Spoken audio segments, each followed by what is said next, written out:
नमस्कार, मैं हूं आपके साथ सीमा चौधरी। आप देख रहे हैं चैनल न्यूज जुनून सच दिखाने का। देखिए, ईरान पर भारी है मंगल, कुछ अमंगल हो सकता है, ये पूरी आशंका जाहिर की जा रही है। ऐसा क्यों? तो समझिए, डोनाल्ड ट्रंप के ईरान को बहुत बड़ी धमकी मिली है। ईरान को एक रात में खत्म कर सकते, ट्रंप ने कहा। ईरान के खात्मे की रात आज भी हो सकती है। 1 मिनट में हजारों कमांडो उतार सकते हैं। ईरान में 13,000 ठिकानों पर हमले होंगे, ट्रंप के द्वारा यह कहना है। तो ईरान पर मंगल भारी पड़ सकता है और अमेरिका की ओर से बड़ा अटैक किया जा सकता है। आज कुछ बड़ा होने वाला है। अमेरिकी राष्ट्रपति डोनाल्ड ट्रंप ने ईरान में मंगलवार को अटैक की धमकी बीते दिनों दी थी और वो दिन अब आ गया है। लेकिन कल दोबारा ईरान पर आज बड़ा हमला करने की चेतावनी दी गई। ट्रंप ने साफ कहा कि आज की रात ईरान की आखिरी रात भी हो सकती है। डोनाल्ड ट्रंप ने कहा कि ईरान को एक ही रात में खत्म किया जा सकता है और कहा कि वह रात शायद मंगलवार की शाम हो सकती है। ट्रंप की इस चेतावनी के बाद आज शेयर बाजार में भी खुलने के साथ ही काफी तेजी से गिरावट दर्ज की गई है और ये गिरावट के कई सारे इशारे भी सामने आ रहे हैं। ये इशारा माना जा रहा है कि जिस प्रकार की स्थितियां इस वक्त मिडिल ईस्ट में है, उससे समझा जा सकता है कि स्थितियां गंभीर है।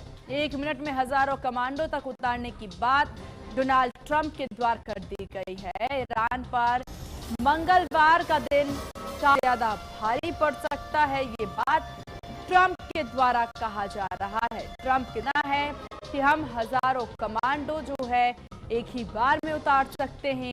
मिनट में हजारों कमांडो उतारेंगे, ईरान को तहस नहस कर देंगे। ईरान में 13,000 ठिकानों पर हमले की पूरी तैयारी ट्रंप की है। तो ईरान को एक रात में खत्म करने की बात जब डोनाल्ड ट्रंप के द्वारा कही जाती है, तो इसके बाद से इसका सीधा असर शेयर बाजार पर देखने को मिलता है।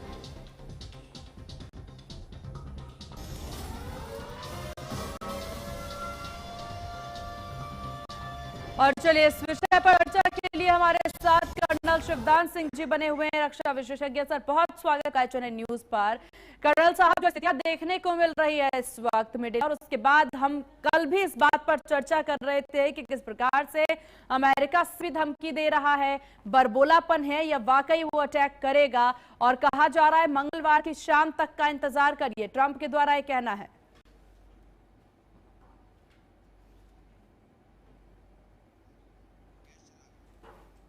चलिए, संपर्क साधेंगे सर आपसे, जहां पर ईरान को चंद घंटे की मोहलत जो है वो ट्रंप के द्वारा दी गई है। आज कयामत की रात बताते नजर आ रहे हैं ट्रंप। ये बड़ी जानकारी आपको दे दे, मिडिल ईस्ट में जंग की ये तस्वीरें देखने को मिल रही हैं।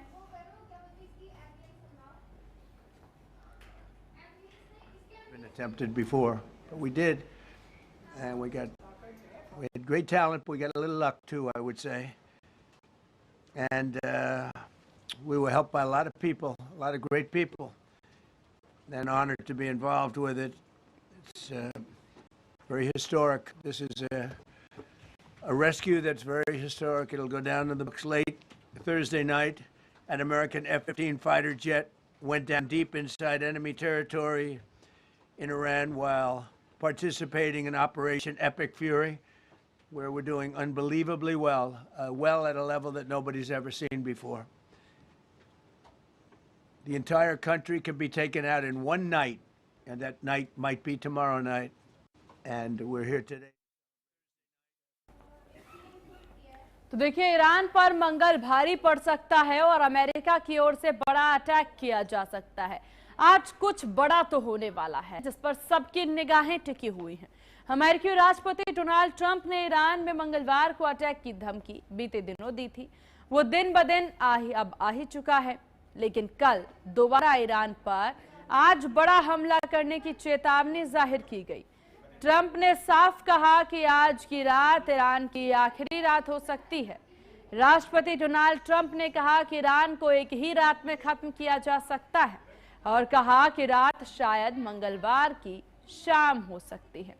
ट्रंप की इस चेतावनी के बाद आज शेयर बाजार में भी खुलने के साथ गिरावट दर्ज की गई है।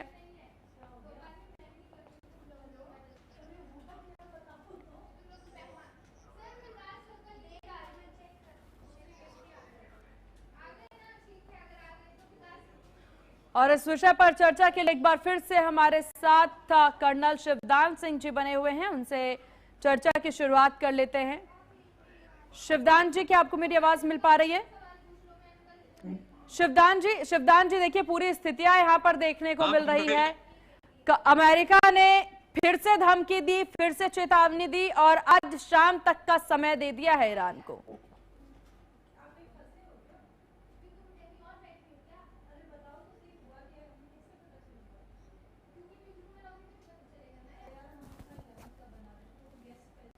हेलो जी सर,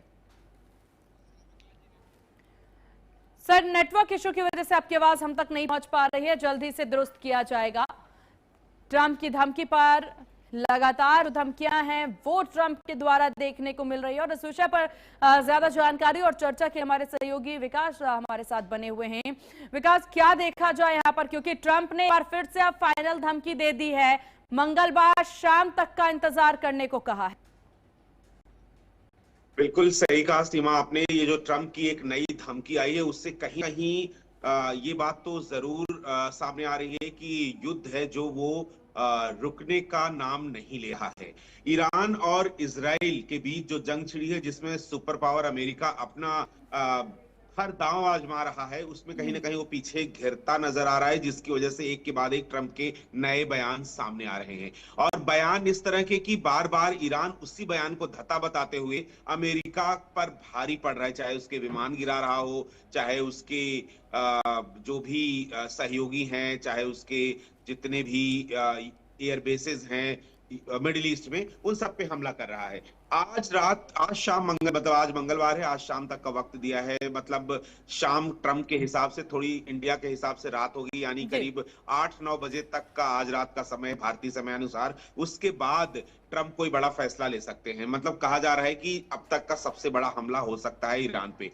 लेकिन ऐसी बात नहीं है कि कोई पहली बार बयान आया है ट्रंप का। इससे पहले भी ट्रंप कई बार बयान दे चुके हैं, उसको बदल चुके हैं और ईरान ट्रंप के बयानों को झूठा बता चुका है। ट्रंप ये कहते हैं कि 90% से ज्यादा एयर जो सेना है ईरान की खत्म हो चुकी है और ईरान हार चुका है, घुटने टेक चुका है। ट्रंप यानी अमेरिका जो है जीत की कगार पे पहुंच चुका है। उसके बाद ही खबर आती है कि ईरानी ड्रोन अमेरिका के फाइटर जेट्स को जमीन पर गिरा रहा है।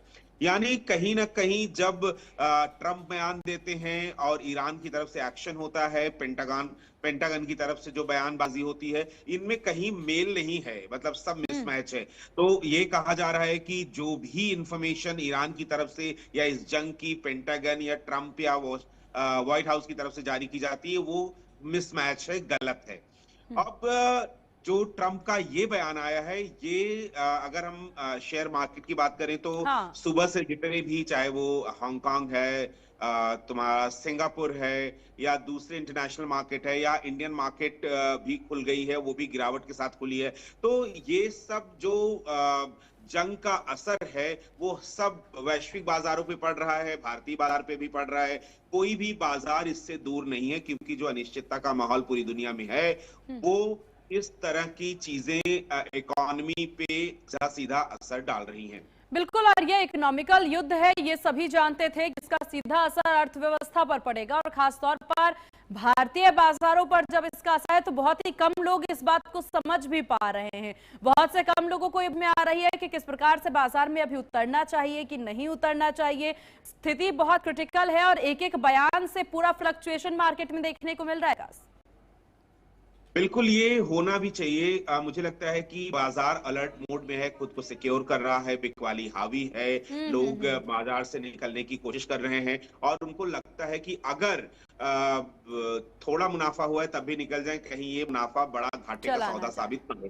ये बाजार का हाल है। बाजार में जो भी इन्वेस्ट कर रहे हैं या जो भी इन्वेस्टर्स हैं, चाहे वो घरेलू हो या इंटरनेशनल हो, हर ओर से यही देखने को मिल रहा है कि या तो वो बाजार में मुनाफा थोड़ा लेके निकल रहे हैं या कोई आना नहीं चाह रहा है। ये तो रही बाजार की बात। लेकिन अगर हम एनर्जी सेक्टर की बात करें, जिस तरह से पूरी तरह प्रभावित हुआ है इस जंग में, चाहे वो होर्मुज स्ट्रेट से शिप्स की आवाजाही हो, तेल लेके, कच्चा तेल लेके या गैस लेके, उस पर एक सवालिया निशान अभी भी लगा हुआ है। ट्रंप कह रहे हैं कि अगर शाम तक नहीं खुलेगा हॉर्मुज स्ट्रेट तो हम बड़ा हमला करेंगे। ईरान कह रहा है कि हम जब तक पूरा पूरा ये हॉर्मुज स्ट्रेट नहीं खोलने देंगे जब तक कि पूरी तरह से युद्ध पर ब्रेक नहीं लग जाता। यानी युद्ध पे ब्रेक लगने की कोई तस्वीर दिखाई नहीं दे रही है। ना ट्रंप रुक रहे हैं, ना ईरान झुक और रहा है। बहुत बड़ी तो बात है, हॉर्मुज बहुत स्ट्रेट बड़ी का बात है संकट तो जब एक बरकरार है। महाशक्ति इस युद्ध में हो और पूरी तरीके से ईरान जो है कहीं ना कहीं टिका हुआ है। सीधे तौर पर अगर देखें बाकी युद्ध को हमने हमेशा देखा है, कोई ना कोई देश जाकर के अमेरिका से की पनाह लेता नजर आता है, अमेरिका से बचाव की बात कहता है, अमेरिका बीच बचाव करने के लिए पहुंच जाता है। लेकिन इस युद्ध में अमेरिका खुद हमलावर है, हमला करता नजर आ रहा है और ईरान की भूमिका कुछ इस कदर है यहाँ पर कि ईरान किसी से सीधी तौर पर मदद नहीं, ईरान खुद टिका हुआ नजर आ रहा है यहाँ पर। तो ये बहुत बड़ी बात मानी जा सकती है। देखिए, अब बात हॉर्मुज स्ट्रेट तक नहीं रुकी हुई है, बात हॉर्मुज स्ट्रेट से चुकी है।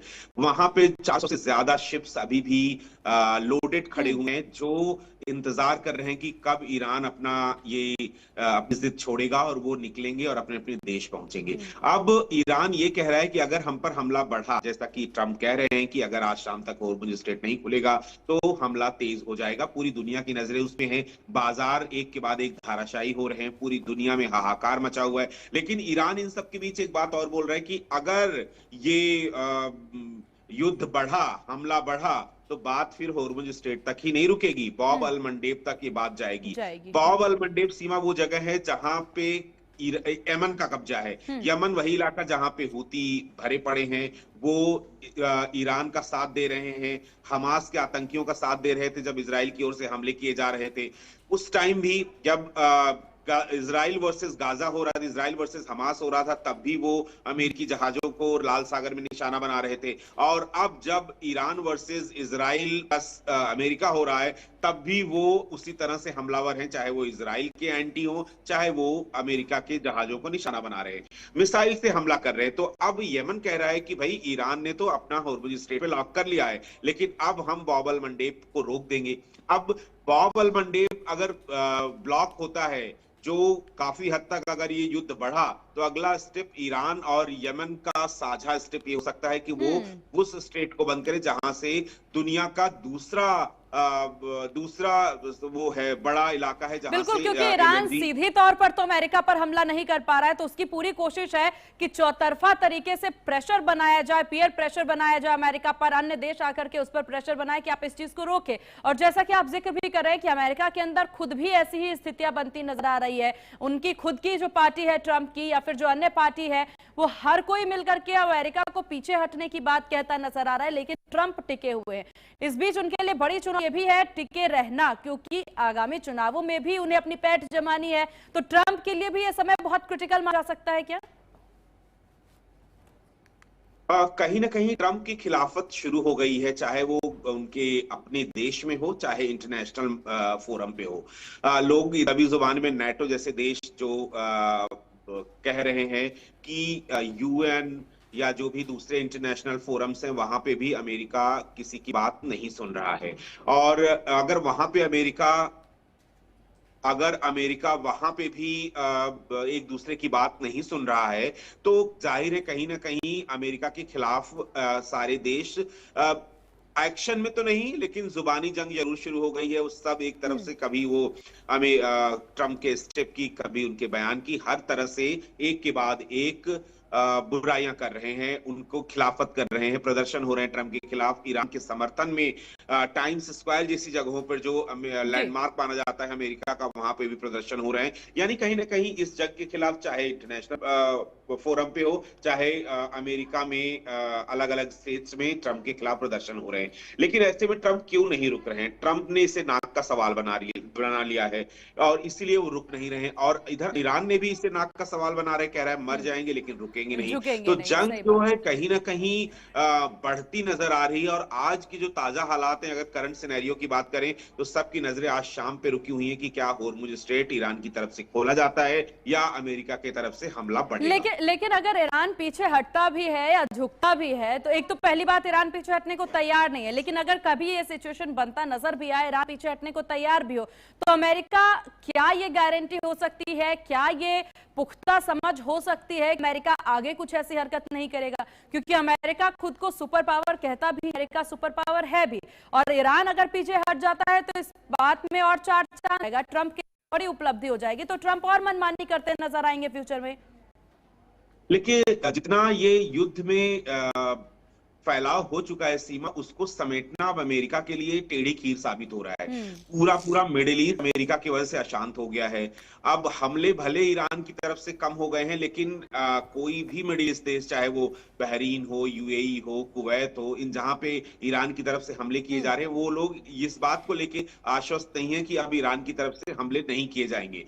जब अभी क्योंकि जंग की पिक्चर ऐसी है कि कभी भी ईरान इन सभी देशों पे जो अमेरिका के समर्थन में खड़े हुए हैं, चाहे उनको बेसिस दे रहे हैं, चाहे उनकी सेना को अपने यहाँ या उनके विमानों को फ्यूल दे रहे हैं, तो वो सारे जिनको ईरान अपना दुश्मन मान बैठा है, तो वो सारे के सारे मिडिल ईस्ट के देश जो है वो ये सोच के बैठे हुए हैं कि ईरान कभी भी हमला कर सकता है। तो यानी पूरा का मिडिल ईस्ट अशांत है just because of America. America ने ऐसी स्थिति पैदा कर दी है कि कोई भी देश मिडिल ईस्ट का वो सिक्योर नहीं समझ रहा है। तो बात पूरा मिडिल ईस्ट है, दिख रहा है इस पिक्चर में। इजराइल है ही है। अमेरिका चूंकि वो भौगोलिक दृष्टिकोण से वो दूर है, इस वजह से उसको उसके देश में नुकसान नहीं है, लेकिन चाहे उसके विमान गिराए जा रहे हैं ईरान की तरफ से, चाहे उसके जो पायलट्स हैं वो वहां पे फंस गए हैं, उनको किसी तरह रेस्क्यू किया जा रहा है, ये बहुत सारी चीजें हैं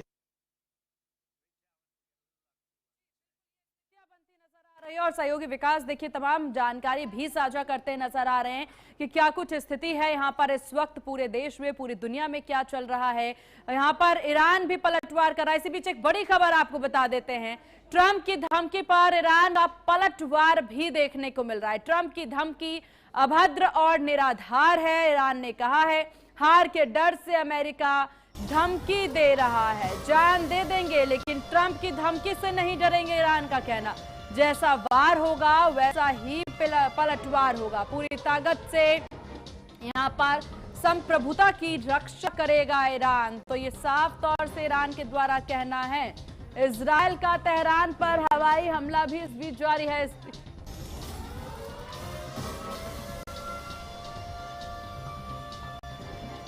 और इसी बीच एक और बड़ी खबर आपको बता दें, इजराइल का तेहरान पर हवाई हमला। तेहरान में 3 हवाई अड्डों पर किया गया है हमला।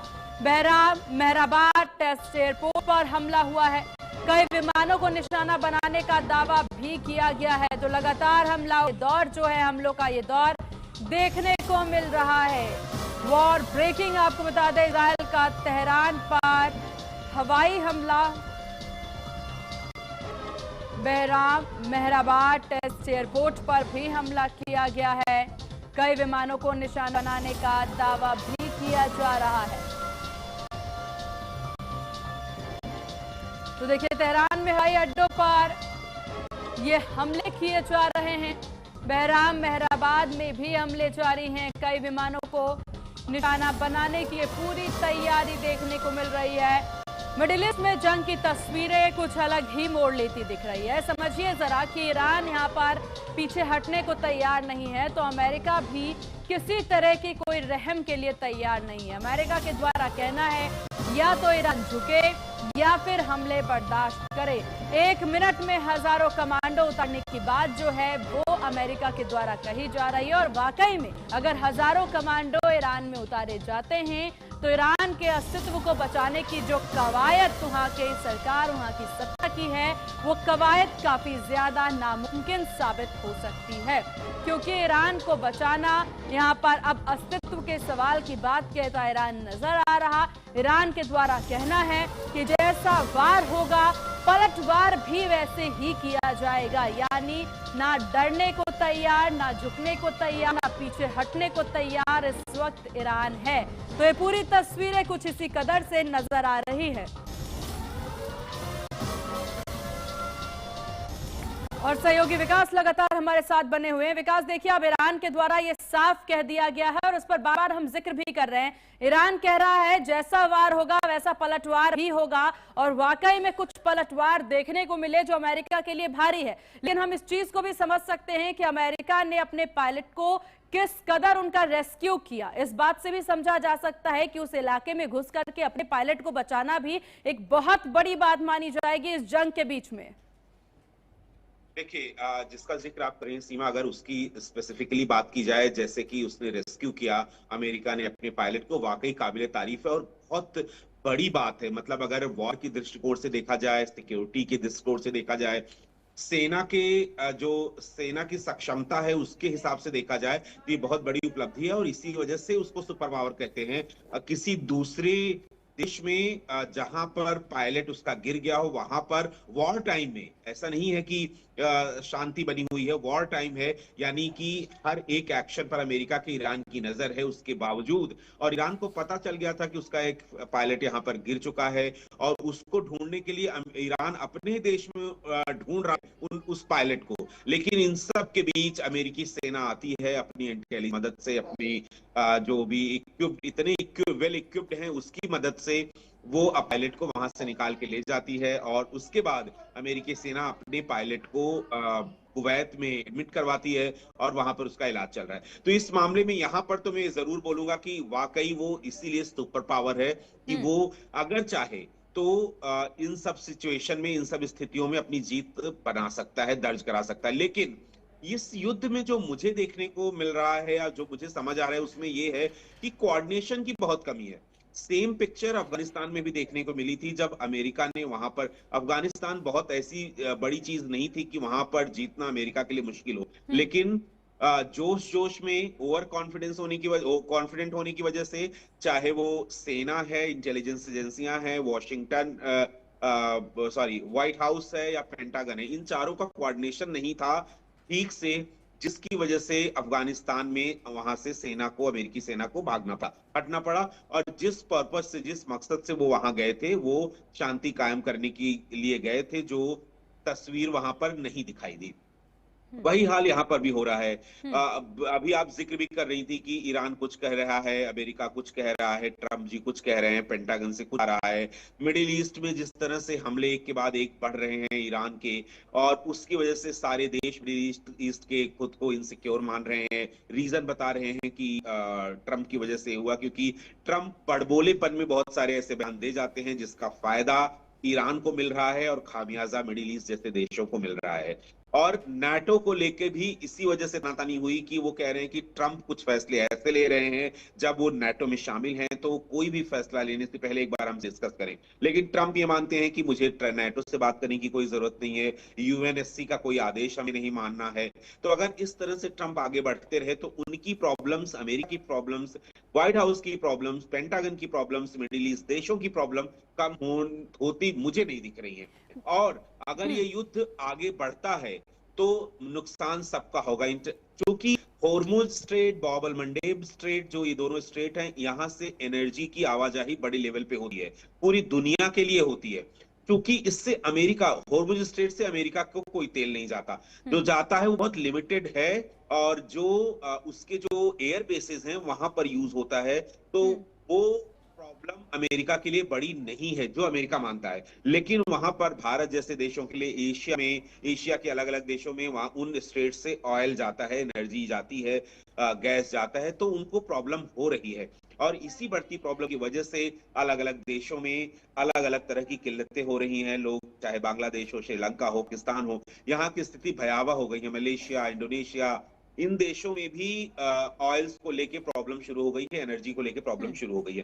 तो ये अमेरिका को समझना हो, लेकिन बार बार लोग कह रहे हैं अमेरिका को समझना होगा, लेकिन ट्रंप ने अपनी छवि ऐसी बना ली है और वो यही बोल रहे हैं कि मैं तो नहीं समझ रहा हूं। उन्होंने तो इतना तक बोल दिया कि हॉर्मुज स्ट्रेट से जिनका मेरा कोई लेना देना नहीं है, जिन देशों का तेल फंसा हुआ है, वो जाएं, अपनी बूते, अपने दम पर ईरान से बात करें, उनसे सिक्योरिटी लें और वहां से अपने शिप्स को, ऑयल शिप्स को ले जाएं, गैस समझ आ रही है कि यही कहना, देश में एनर्जी संकट को ठीक रखें। यही कहना सेफ साइड होगा, क्योंकि उनके कहने पर तो ईरान कुछ करने को तैयार है नहीं। तो वो सोच रहे हैं कि मैं अन्य देशों को सीधे बोल दूं कि आप ही जाकर के बात करो। कहीं ना कहीं नाटो भी काफी ज्यादा इस वक्त खुश जरूर होगा, क्योंकि यहाँ पर ग्रीनलैंड से उनकी निगाहें अभी हट पर बसी हुई नजर आ रही है। अब ईरान की स्थितियां बहुत ज्यादा यहाँ पर गंभीर भी है, और क्योंकि किस वजह से, किसकी मदद से इतना आगे बढ़ता नजर आ रहा है, क्योंकि चर्चा में भी हम जिक्र कर रहे थे विकास, जब आप कह रहे थे कि ईरान पूरी तैयारी में है, और तैयारी कुछ इस कदर है कि ईरान ने अपने पूरे जो औजार हैं, पूरी जो तैयारी है वो इस कदर छुपा के अलग अलग जगहों पर रखी हुई है कि ईरान को डरने की जरूरत इसीलिए नहीं है। अमेरिका वहां तक पहुंच नहीं पाएगा और ईरान कुछ बर्बादी के लिए तैयार है। स्ट्रेट ऑफ हॉर्मुज से क्योंकि एनर्जी प्लांट इतने ज्यादा वहां से जा रहे हैं, जिससे अगर वहां पर किसी भी तरह से, किसी भी तार, किसी भी तरह से किसी को नुकसान पहुंचाया जाता है समुद्र के अंदर, तो उससे सीधा असर एशिया देशों को पड़ता हुआ नजर आएगा, जिससे काफी ज्यादा गंभीर स्थिति बनती नजर आएगी। क्या माना जाए, ईरान जिस धमकी को देता नजर आ रहा है, या जो बात वो कहता नजर आ रहा है कि वार होगा तो पलटवार होगा, तो क्या वो जो वायरिंग जो है, जो एनर्जी पावर है, उसको नष्ट करने की धमकी से समझी जा सकती है, या सिर्फ अमेरिका के लिए एक धमकी दे रहा है? क्योंकि जब से उसने जेट्स गिराए, फाइटर जेट्स, उसके बाद से काफी ज्यादा ईरान आगे बढ़ता और धमकी देता नजर आ रहा है अमेरिका को। ईरान के लिए इस वजह से वो थोड़ा सा इस जंग में सस्टेन कर पा रहा है। एनर्जी जो करीब मोर देन 20% एनर्जी है वो होर्मुज स्ट्रेट से जाती है, और बहुत अच्छे तरह से पता है ईरान को कि उस पर उसका कब्जा है, और वो जब तक चाहेगा तब तक इसको बंद करके रखेगा। लेकिन उसके बदले में उसको नुकसान भी हो रहा है। क्या है कि ईरान थोड़ा नुकसान कर रहा है लोगों का, अमेरिका का कुछ नहीं कर पा रहे। बहुत इस जंग में जितना ईरान का हो रहा है उसके हिसाब से अमेरिका का बहुत कम नुकसान हो रहा है। लेकिन अमेरिका वो दूसरे देशों को अफेक्ट करके, एनर्जी सेक्टर को पूरा पूरा अफेक्ट करके ईरान इस जंग में बने रहना चाहता है अपनी नाक बचाने के लिए। लेकिन अगर हम उन पॉइंट्स की बात करें जिसकी वजह से ईरान नहीं कर पा रहा है, तो वो वही है, होर्मुज है। दो तीन इनके आइलैंड हैं, उसी को अपनी ताकत मानता इस वक्त ईरान नजर आ रहा है। विकास, आपका बहुत शुक्रिया चर्चा में शामिल होने के लिए और ये तमाम जानकारी साझा करने के लिए। इसी के साथ इस बुलेटिन में बस इतना ही। देखते रहिए HNN न्यूज, जुनून सच दिखाने का। नमस्कार।